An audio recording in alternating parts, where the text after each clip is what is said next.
بسم اللہ الرحمن الرحیم۔ السلام علیکم ورحمۃ اللہ وبرکاتہ۔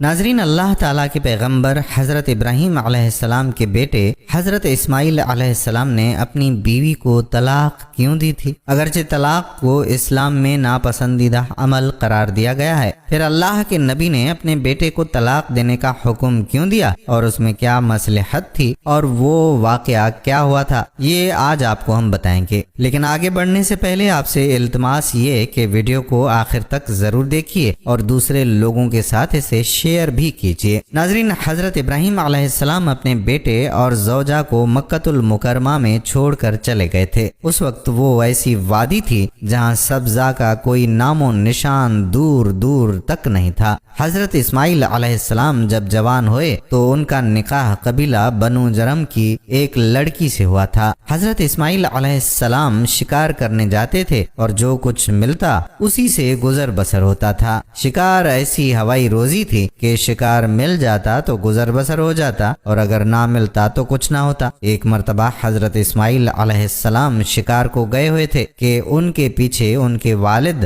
حضرت ابراہیم علیہ السلام ان کے گھر تشریف لے آئے۔ انہوں نے اپنی بہو سے پوچھا کہ سناؤ کیا حال ہے؟ وہ کہنے لگی کہ بس زندگی گزر رہی ہے، کبھی شکار ملتا ہے کبھی شکار نہیں ملتا، بہت تنگی کا وقت گزر رہا ہے، بہرحال گزارا ہو رہا ہے۔ ناظرین، اس نے اس طرح ناشکری کے الفاظ کہے۔ حضرت ابراہیم علیہ السلام نے کچھ دیر انتظار فرمایا، پھر فرمایا کہ اچھا مجھے واپس جانا ہے، جب تمہارے شوہر آ جائیں تو انہیں میرا سلام کہنا اور کہنا کہ تمہارے گھر کی چوکھٹ اچھی نہیں، اسے تبدیل کر لو۔ یہ کہہ کر وہ چلے گئے۔ وہ عورت حضرت ابراہیم علیہ السلام کی بات نہ سمجھ سکی۔ جب حضرت اسماعیل علیہ السلام واپس گھر آئے تو ان کی بیوی نے حضرت ابراہیم علیہ السلام کا پورا پیغام سنا دیا۔ وہ فرمانے لگے کہ وہ تو میرے والد گرامی تھے، میری ان سے ملاقات تو نہ ہو سکی، البتہ وہ مجھے ایک پیغام دے گئے ہیں کہ تمہارے گھر کی چوکھٹ اچھی نہیں ہے، لہٰذا اسے بدل لو، یعنی تمہاری بیوی ناشکری ہے، اسے بدل لو۔ اس لیے حضرت اسماعیل علیہ السلام نے اپنی اس بیوی کو طلاق دے کر فارغ کر دیا۔ کچھ عرصے کے بعد ایک اور قبیلے کی لڑکی کے ساتھ حضرت اسماعیل علیہ السلام کی شادی ہوئی۔ اب یہ عورت بڑی صابرہ اور شاکرہ تھی۔ سال دو سال بعد حضرت ابراہیم علیہ السلام پھر سے تشریف لے آئے۔ اب کی بار بھی حضرت اسماعیل علیہ السلام گھر میں موجود نہیں تھے۔ حضرت ابراہیم علیہ السلام نے پوچھا کہ سنائیں کیا حال ہے؟ وہ کہنے لگی کہ اللہ کا شکر ادا کرتی ہوں جس نے اتنا نیک اور پرہیزگار اور محبت کرنے والا شوہر عطا کیا، میں تو اللہ کا شکر بھی ادا نہیں کر سکتی۔